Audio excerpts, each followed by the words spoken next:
Welcome in, Loons fans, to another edition of the Matchday Preview. Jonathan Harrison here, joined once again by Manny Lagos. Manny, how are we doing today? A little bit of a bye week, if you will, for the Loons. They're off this week for international break, but they'll be back in action coming up next week for Decision Day. How are you?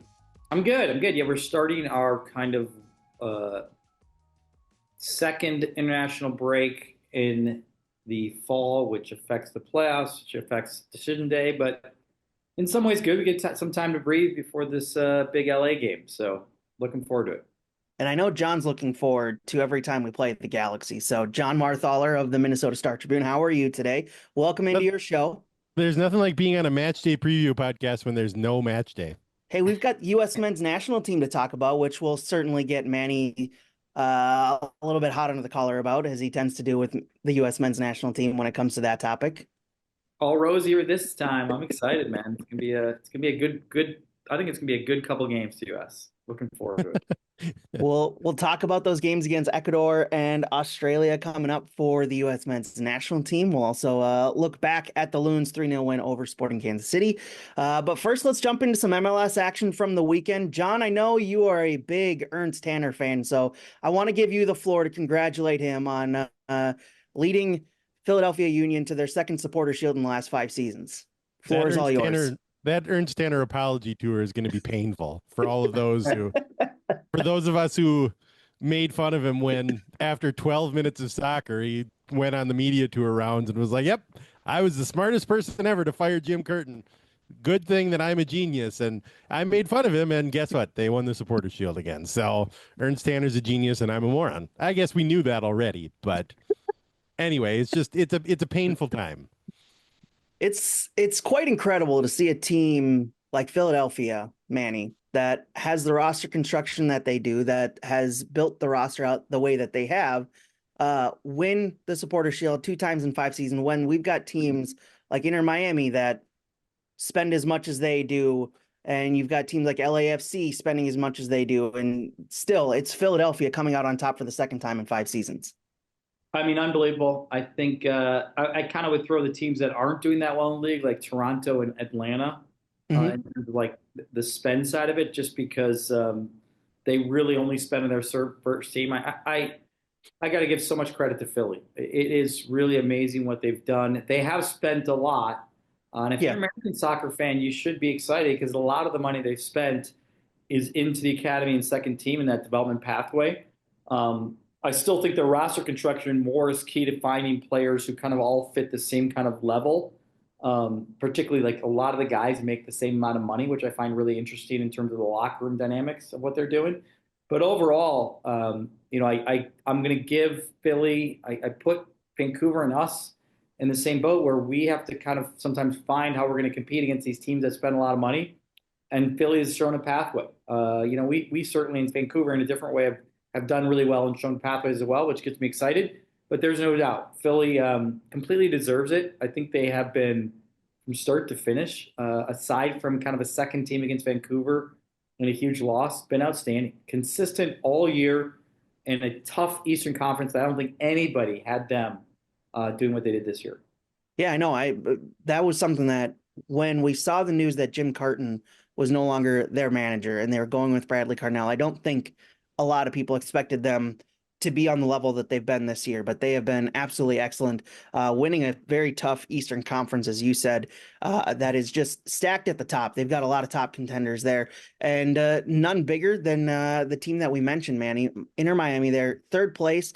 Surprising that they're not in the fight on the final day for the Supporter Shield or the top of the Eastern Conference, but that's what happens when you stack all your games up late in the season and you have an aging roster, and their roster construction now will come into question. And I guess the question that I've been tossing around in my head over the last couple of days, if they don't win MLS Cup this year, is the Miami experiment that we've seen the past couple of years going to go down as a failure?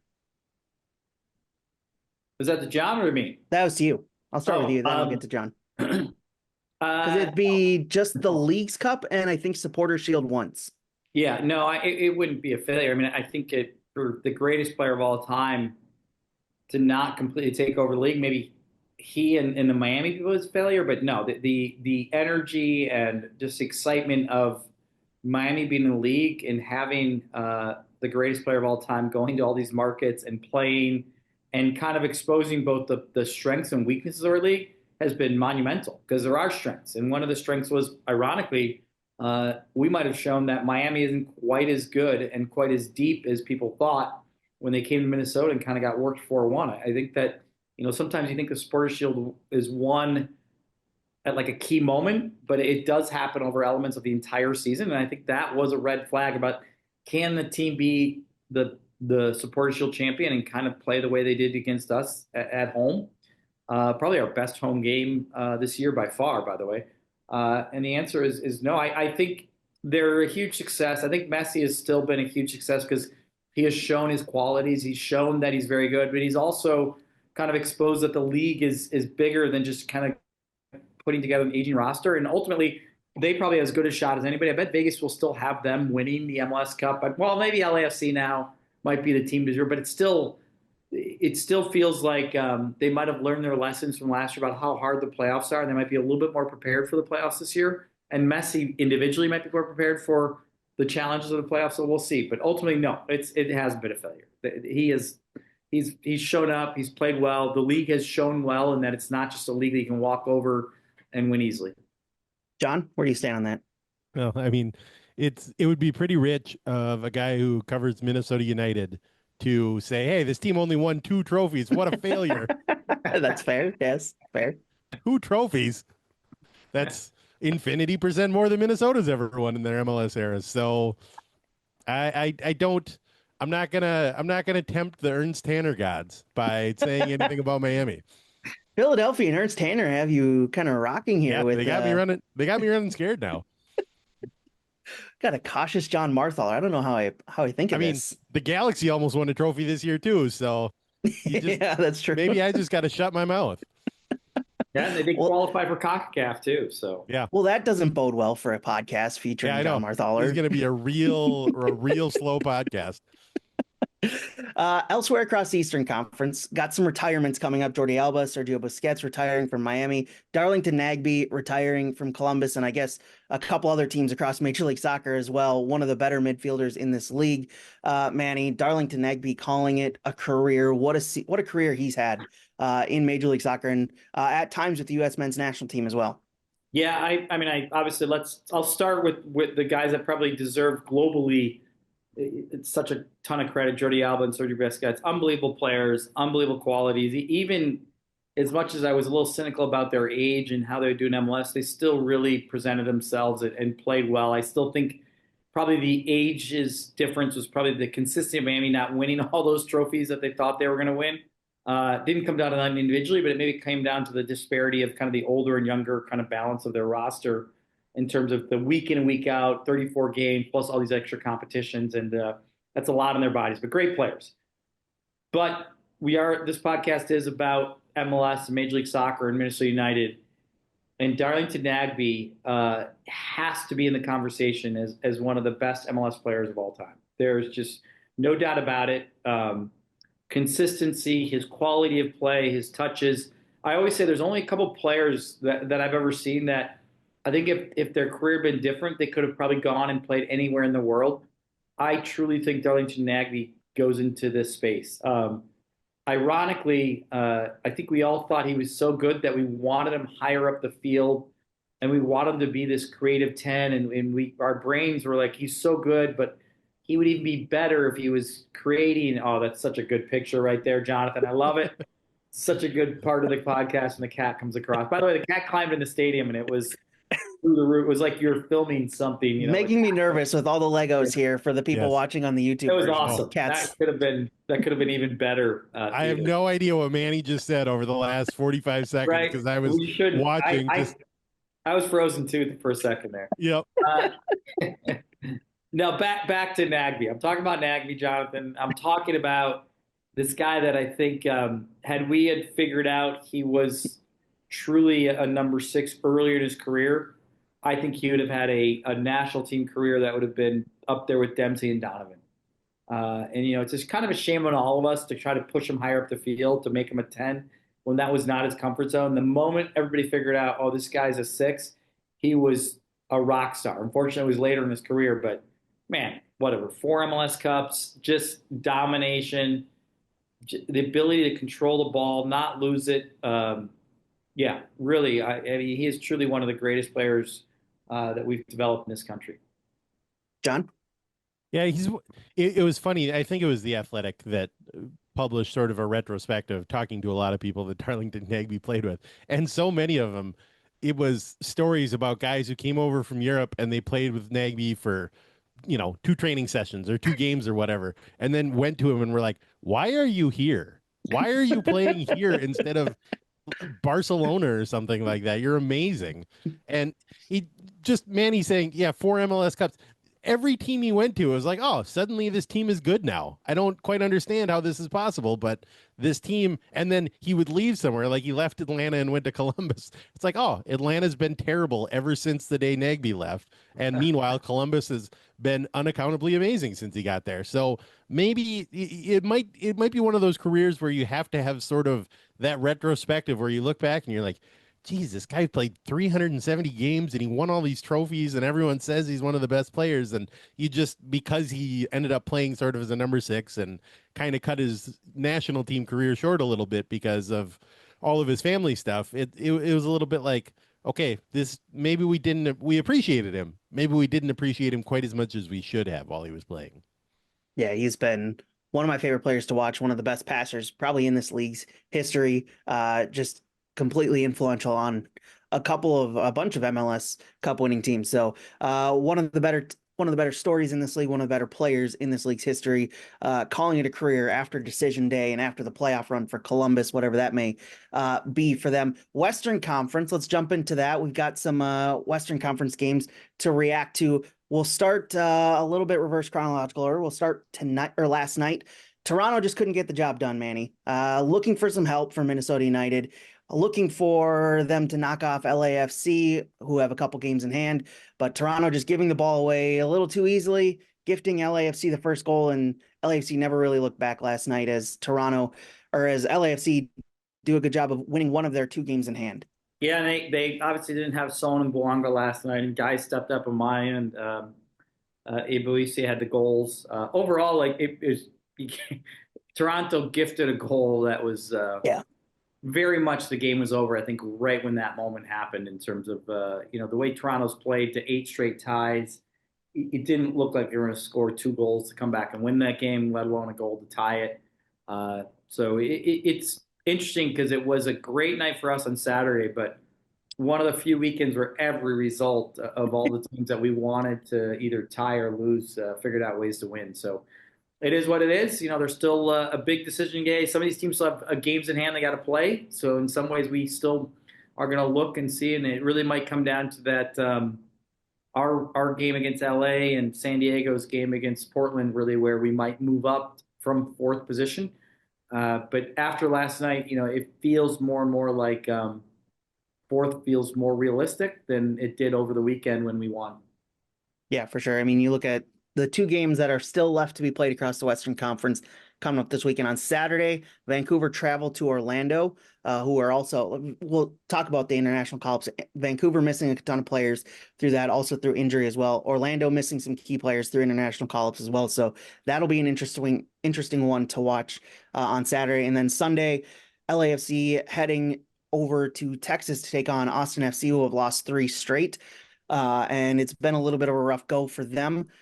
Following the win over Minnesota United in the U.S. Open Cup semifinals and the win following that over Seattle. But they've had a bit of a rough patch closing out the season, have Austin. So LAFC probably the favorites in that one on Sunday as well. So some games still to watch out for the Loons and how they'll impact decision day. But yeah, as you said, Manny, feels like 3rd and 4th may be more realistic battling for that instead of the top 2 spots on decision day, John.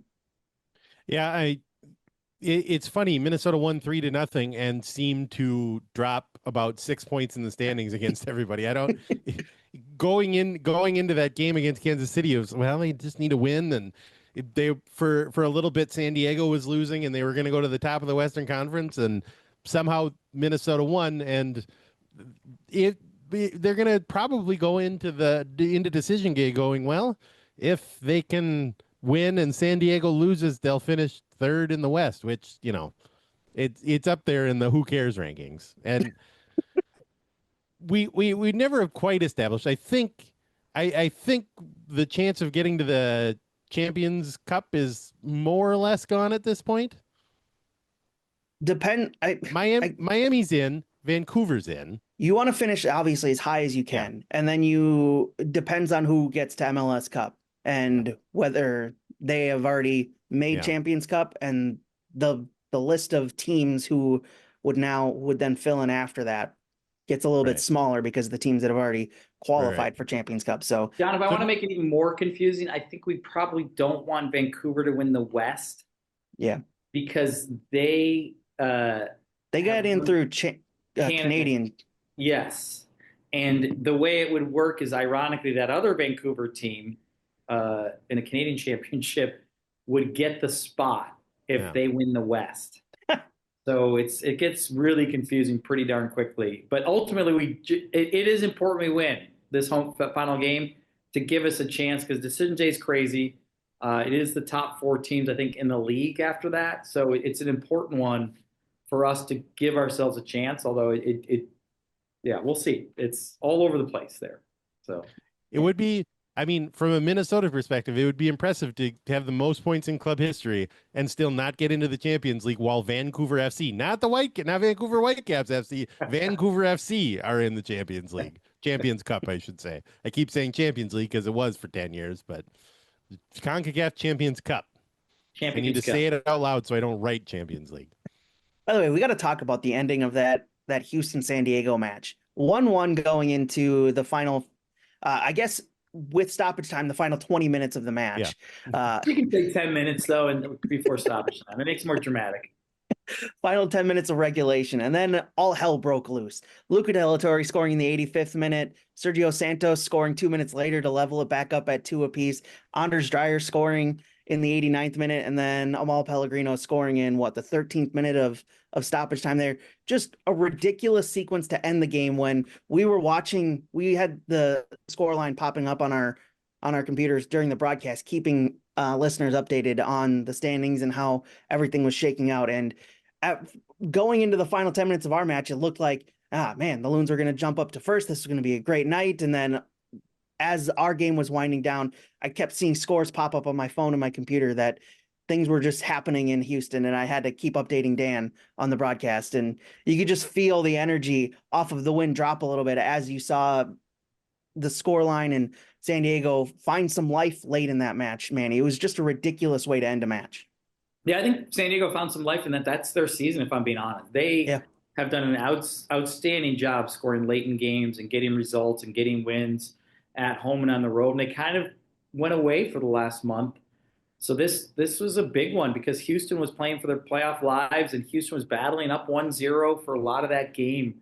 And so I think San Diego kind of woke up and reminded themselves that they've been very good this year, particularly finding ways to win late. And that's what they've been doing all year, except for the last 3 or 4 weeks. Yeah, it was a wild decision day, as we talked about. Not decision day. Not decision day.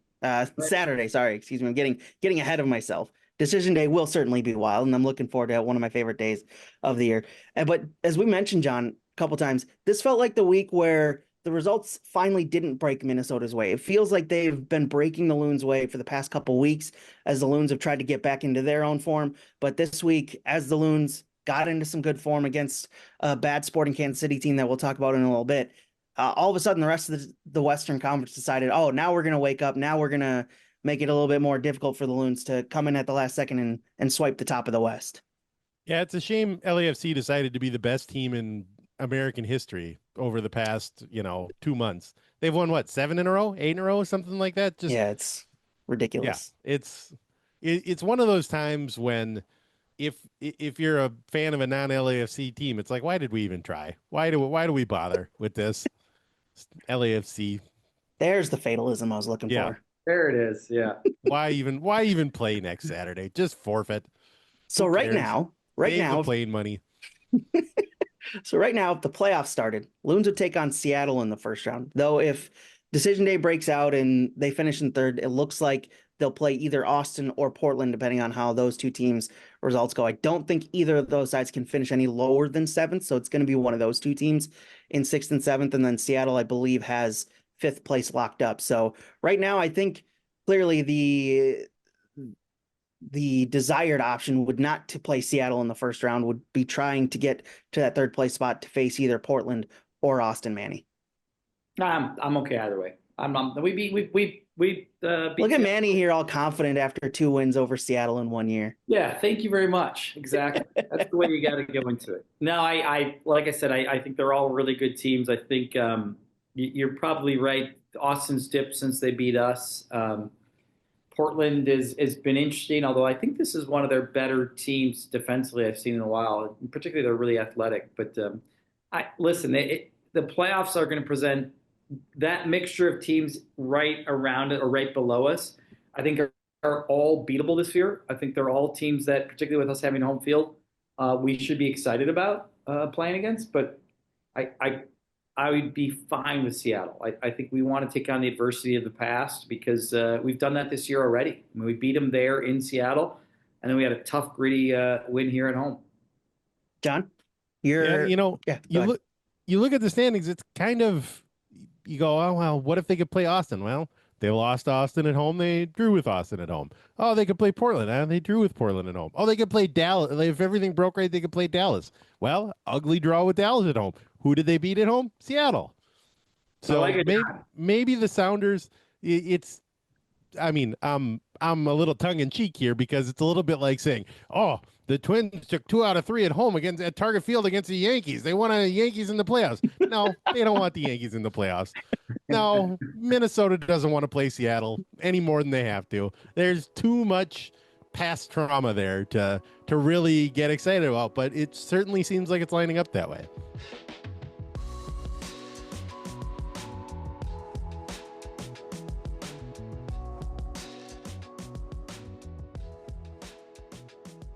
Finley's is a mission-driven pet brand redefining what it means to do business with purpose. Founded in 2016 by 2 former special education teachers, Finley's was created to address the staggering unemployment rate among individuals with disabilities, a community too often left out of the workforce. Every purchase of Finley's products supports real, paid job opportunities and community development for people with disabilities through the company's inclusive employment initiatives. From job coaching to community engagement, Finley's is creating a future where everyone has a seat at the table and a chance to thrive. Follow Finley's on Instagram @GetFinleys.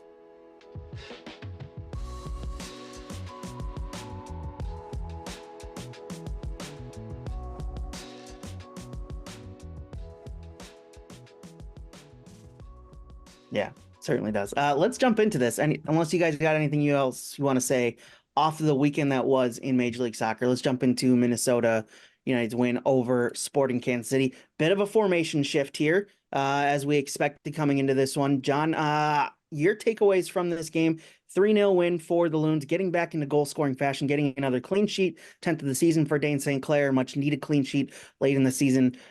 Your thoughts on this win Saturday night? I mean, it sort of makes sense. You talked about the formation shift. One of the main questions for Minnesota has been, well, Oluwaseyi's gone and Yeboah's injured. Who can they put at striker? And they tried Longwane there for a week. And after that, they said, you know what? We don't have any strikers. Let's not play any strikers. We're just going to 4-6-0. That's what we're going with here. And it works when you're playing a team that went on vacation about 3 months ago. So they're fulfilling their fixtures. They're getting a team together and they're putting 11 guys on the field, but it's funny every time you play a team like that and you ask the coach, hey, what do you see in a team like this that hasn't had anything to play for since May 1st or whenever Sporting Kansas City was out of the race? And what Eric Ramsay said was, well, they're dangerous. We're worried about them. It's dangerous. We're concerned. There's no reason to be concerned about Sporting Kansas City in their current state. That was a team that knew they had to, by league rules, show up and play, and that was about all they had going for them. Manny, follow that up? Well, I don't know if I should. No.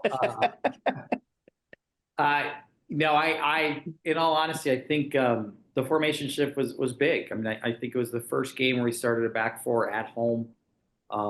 I think it was a first game where we kind of started, I would say, on the front foot in terms of possession and attacking and trying to control the pace of the game through ball possession versus kind of defend and counterattack. And it was fun to see. I thought it was a really kind of special night where John's right. The tension of the game was not about the opponent. The tension of the game was maybe how do we do with this formation and with playing a false nine, and how would Robin do?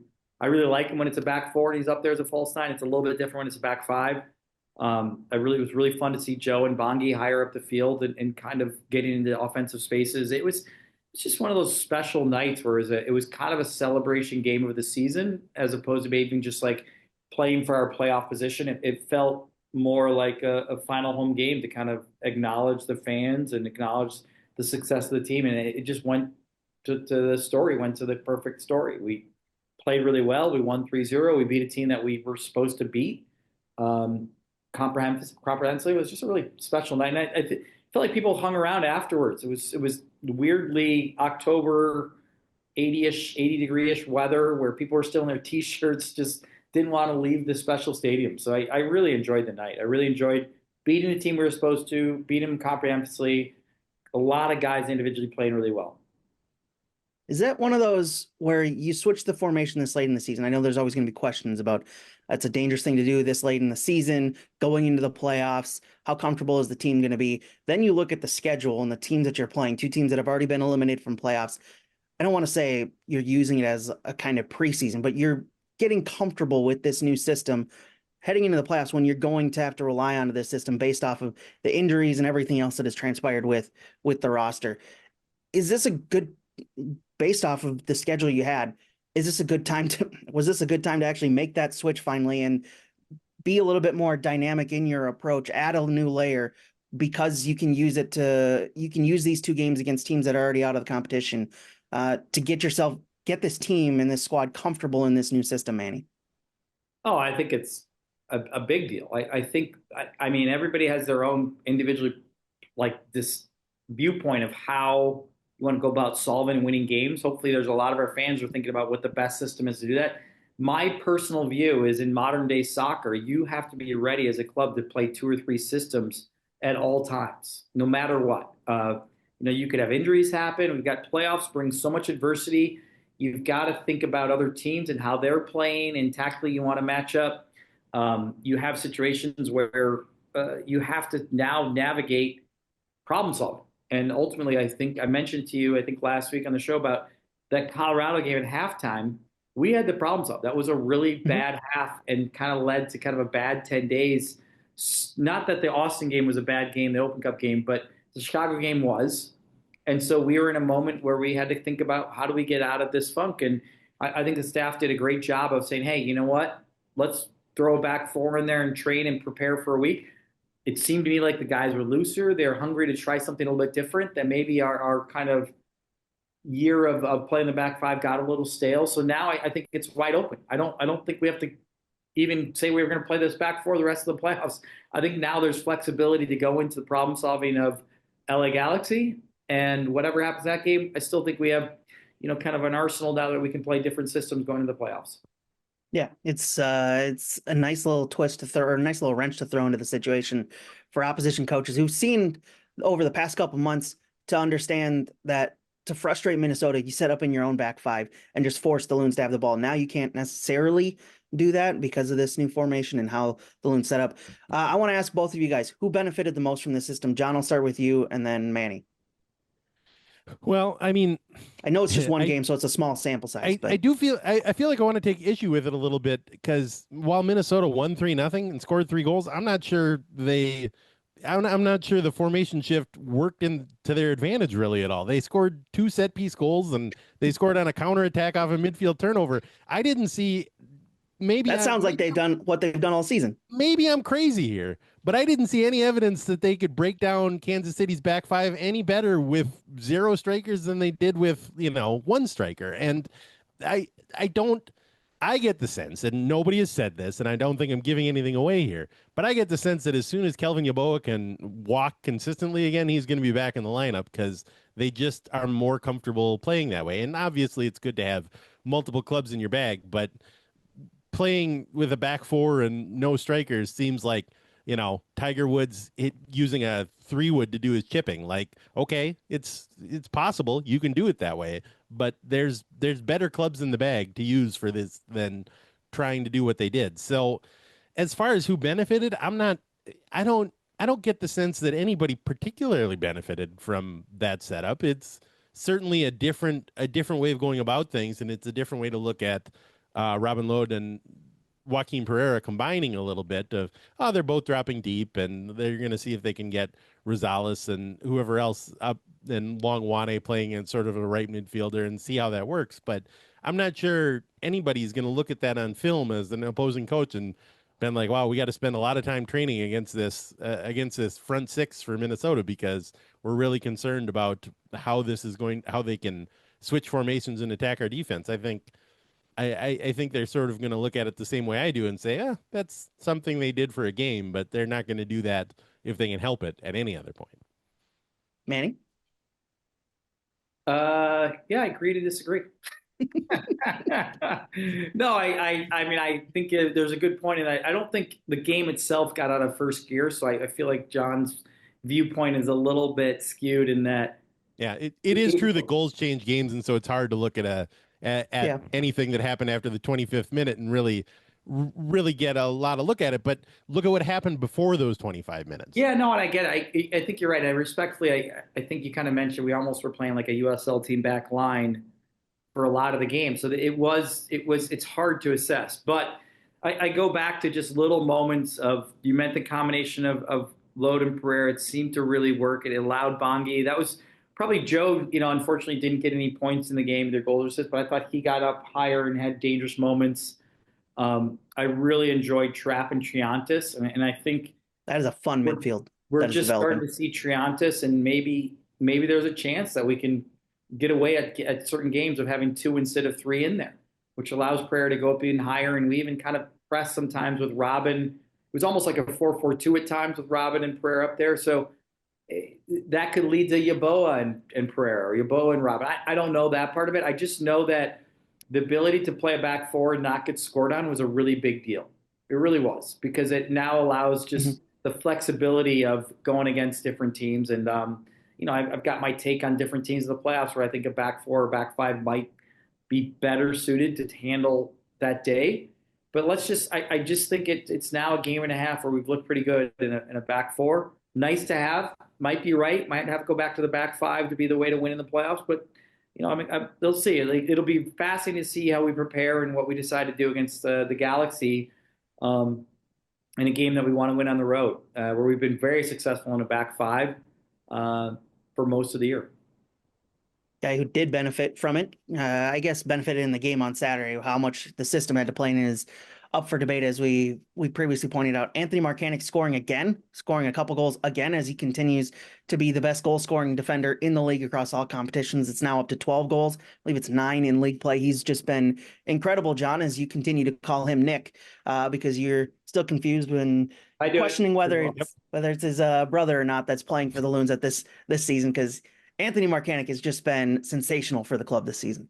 I think I've finally gotten past accidentally calling Anthony Markanich Nick Markakis, former Baltimore Orioles and Atlanta Braves outfielder Nick Markakis. That happened to me early in the season, but when you score 12 goals, I've finally learned that at least the last name, and I haven't called him Nick to his face at all. So I feel like that's a win. I feel like I've done well. The guy is. It's not like there was Luca Orejano from Cincinnati. He scored a bunch of goals. I think it was last year. And it was like, oh, he's a wingback. Well, the way they played put him up front a lot. Markanich, he's absolutely magic on set pieces in terms of standing where the ball is going to fall. I saw someone else, and I had thought of this comparison too. He's like Dennis Rodman of knowing where the ball is going to bounce off the rim. Somehow he just knows where the second ball is going to fall and manages to back up 2 steps and be wide open on the back post and finish every time. It's absolutely unreal. And I was hoping we talked to him post game, and I was hoping he could sort of give us some insight. Like, well, what I try to do is I just try to get lost in the back post, or any sort of insight. And what he said was, I don't know how to do it. I don't know why this keeps happening. So, um, Well, I'm glad he's as befuddled as I am on the broadcast, yeah, because every time it happens, I just look at Dan. I'm like, how does this keep happening? How do teams continually just allow this guy who's shown a propensity and shown the willingness and ability to score on these set pieces and get open on set pieces every single time? How do they keep allowing it? And apparently he's just as befuddled as we are. he sounds like a man who's discovered he has the ability to fly and has no idea how it's happening. Like, how can you fly? I don't know. I can just do it, I guess. I don't know. I don't know what to say. So anyway, I mean, I don't think it's a stretch, because I'm speechless about him, by the way. Yeah. To say that if we are the greatest set piece team in the world, by the transitivity principle, Anthony Markanich is the greatest set piece finisher in the world. Like, he might be the best. I can't argue against it. On set pieces right now in the world. Like, and I'm not saying it kind of jokingly, but I'm kind of serious. I think that's how speechless I am of his performance this year. I've never seen anything like it from a defender who's not like your Van Dyke-esque kind of body type of the world. Yeah, it'd be one thing if he was Peter Crouch and he was 6'9", and you're like, oh, I know exactly how this guy is scoring from set pieces.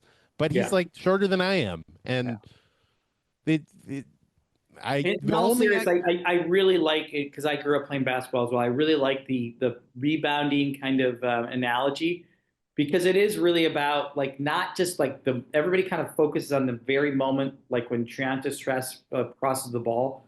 But if you really want to geek out and go follow his ability to kind of start to read when a first phase or second phase of crosses are starting to happen, he really is really smart about floating into spaces where then he can go and attack another space. And he's outstanding at it. And if you look at that, the initial cross came from the left to right. He wanted it on the far post. It didn't get there. Now it kind of comes back out. And you see him kind of float away from his marker and get really excited about going to attack into a space. And his timing is outstanding, like a great rebounder.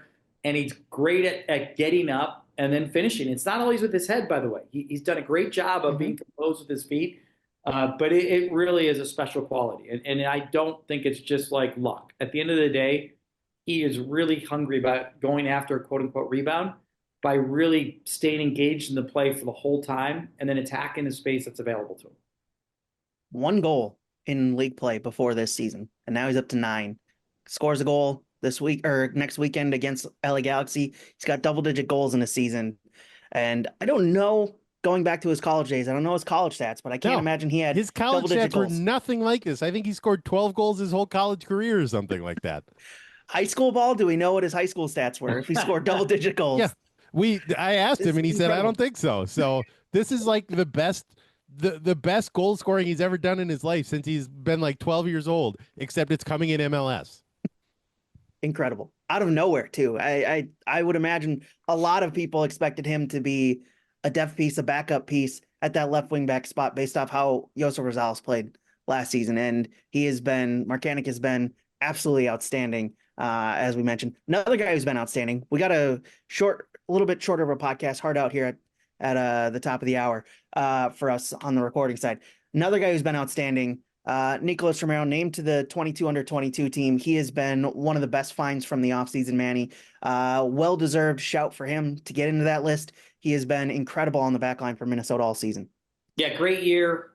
Just really solid. Again, we don't talk about him a lot because that's how good he's been. And every time he's played, and maybe a little dip the last couple of weeks, but you could argue the team too had a tough 10 days with our Open Cup loss. But ultimately, just a great addition to the club. That our back five, and when Harvey was healthy, the coaching staff having a tough decision about what back three to play. And he seemed to, for a long period of this year, be a lock in there in that space. And then obviously we talked about the weekend, Dugan played really well. So it's this amazing balance where we still have some great center backs pushing to start, but well-deserved. There's no doubt about it. I mean, he's been outstanding on the field this year.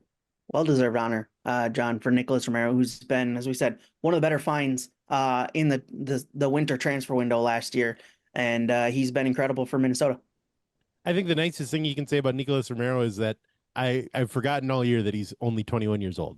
Yeah. That's in terms of how he plays at left center back. You look at him and you go, well, he's what, 25, 26? No, he's 21. So that's the nicest thing you can say. And also, and his body type probably adds a couple years too, if I'm being honest. Yeah, that's right. Doesn't look like he's a. He does have a 33-year-old's body. Yeah, he kind of does, sure. Right?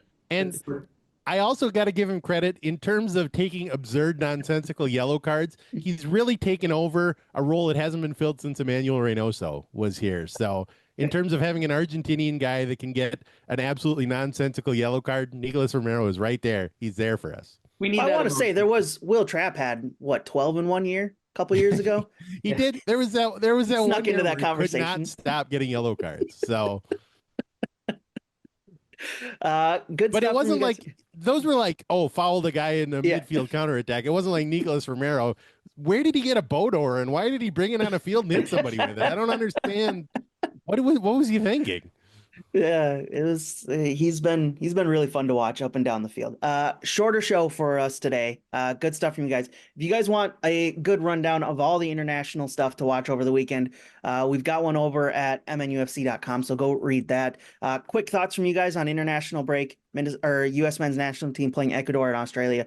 Manny, I'll start with you then, John. Just quick thoughts because we got to get going here in a little bit. All the best to Boxo, New Zealand, Dane, Canada, Robin, Finland, Joe, Honduras, Mateus, who's on loan but is playing for Slovakia. Some of our young guys too. Really excited about that. Kamara, Sierra Leone, Nuar, Somalia, Kane is our goalie that's going to represent the U19 national team. Great international break for Minnesota United players playing globally. And big. I think it's a big one for the U.S. because I think it's probably our strongest group we've called in. Mixture of kind of MLS and global guys. So it'll be Ecuador and Australia, right? Both games are challenging in a different way, but I do think we'll get the results. John, full strength squad, nearly full strength squad. Your thoughts and quickly. Ecuador and Australia seem like auto-generated opponents. You know what I mean? Like on the computer. Oh, yeah. It's like playing a video game in 1987 of, are those good teams good at soccer? I don't know. It seems like random choice. On that note, appreciate you guys stopping by. John, thanks for stopping by again on your show. Go read all of his work over at the Minnesota Star Tribune. On the total lack of match day preview podcast. We'll do more match day previewing next week. When there's a match. Preview the decision day. Minnesota at LA Galaxy, 8 p.m. for that one. Looking forward to it. I won't be invited to that one. Based off your past Galaxy when there's comments, an actual match, I'm not going to be there. Appreciate Loons fans sticking by and listening. We'll talk to you next week. Appreciate the production staff, Grace Dearson, Kyle Hayward, Evan Etler for putting this on every week. We'll talk to you next week.